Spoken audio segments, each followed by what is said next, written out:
what I would like to present is, in general, what is light actually, and then what is grow light. We narrow it down. Nowadays, you heard about the HPS, I think, as well, the high pressure sodium light. Nowadays, we talk about more LED. So what are the differences actually? Also, what's the effect of the different light spectrum? And what are the different light solutions? And I would like to show you our latest, our newest LED fixture, the next slide. So what is grow light? Actually, grow light is a supplemental light which helps the plant growth and improve the photosynthesis in greenhouses. That is actual grow light. And the balance between the light intensity, qualities, and duration has a big impact on the quality of the photos and the growth plants. As you can see, I have two calculations. The wolf one is the par light, which I mentioned is between 400 and 700 nanometers. We call it also the data we call the PPFD, the photosynthetic photon flux density. As you can see, we also on the top, that is the light fixture, which is the photosynthetic photon flux, and that is the amount of light intensity that comes out of the light fixture. Again, that's only from 400 to 700 nanometers, the bar lights. That's a big difference than if you calculate the photon flux density.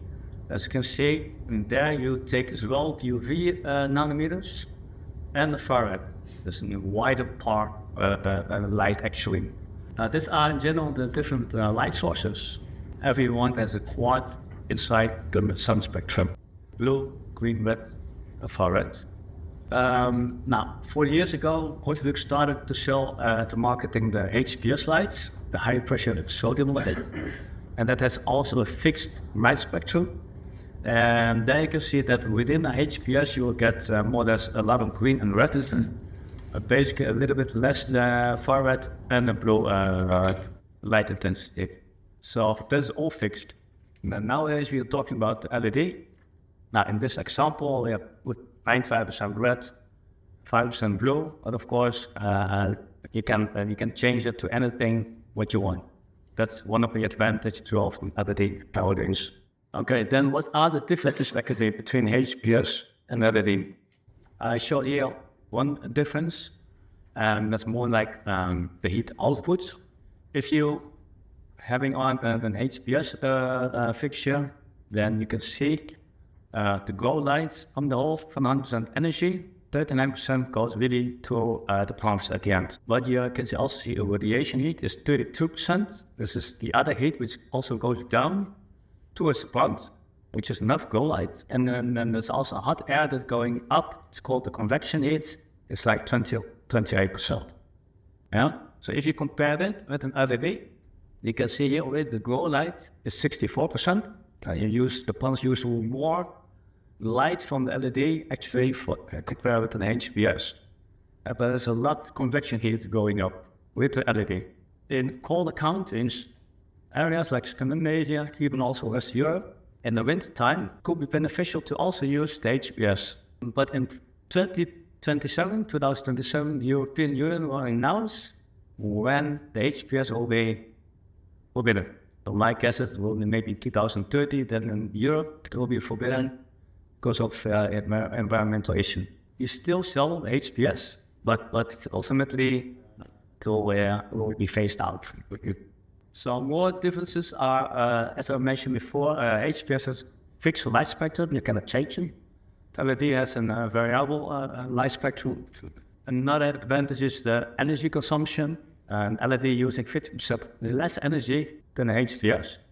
So that's also very important, especially in markets where the energy price is quite high.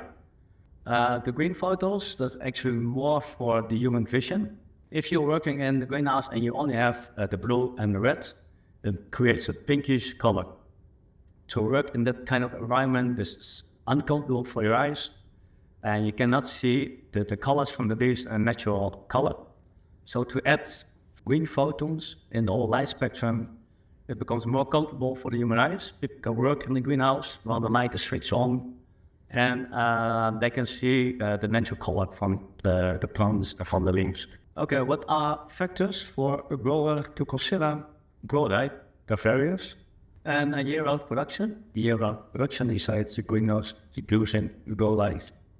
Okay, what we're mainly doing for our, we have a so-called TCO calculator, stands for Total Cost Ownership Calculator. With that, we can offer a term light recipe for the grower, which includes the light level, the spectrum, kind of light source.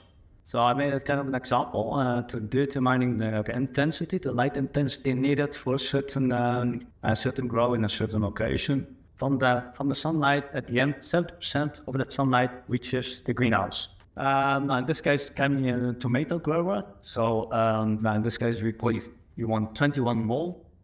A tomato needs 26 mole in that area. Tomatoes can have the maximum running hours for 8 hours a day. And in this case, installed grow light, we advise 260 micromole per square meter per second. The yellow line is the natural sunlight. The first 2 months from the year and the last 2.5 months of the year, winter time in the Netherlands, you will not get enough natural sunlight to reach the 21 mole. So that means what you can see here, let's say the first week of January, from the natural sunlight you get 225 joule per square centimeter. If you convert that to mole, you'll get 3.6 mole inside your greenhouse, which is not enough because you want to reach the 21 mole. So with a grow light installation, you have to get additional 13.4 mole. Now in this case, actually you should have 268 or 218, but we never recommend. But in this case, 260 mole, it's fine. So with that in mind, we developed and created the next step. With this next step, we have actually 2 light spectrum and different kind of power fixtures, and has a 2-channel or 3-channel. With the 2-channel, you can switch on and off with green color. So if people do not need to work inside the greenhouse, switch off the green color. In this case, all that energy will go mainly to the red photons. So the light output will be even increased. We call it the boost function. With the 3-channel, you can dim, and in both versions, you can dim the red and blue at the same time. So this actually, if you're looking at the higher the efficacy, the more efficient the fixture. With this boost function, the fixture becomes even more efficient and more beneficial.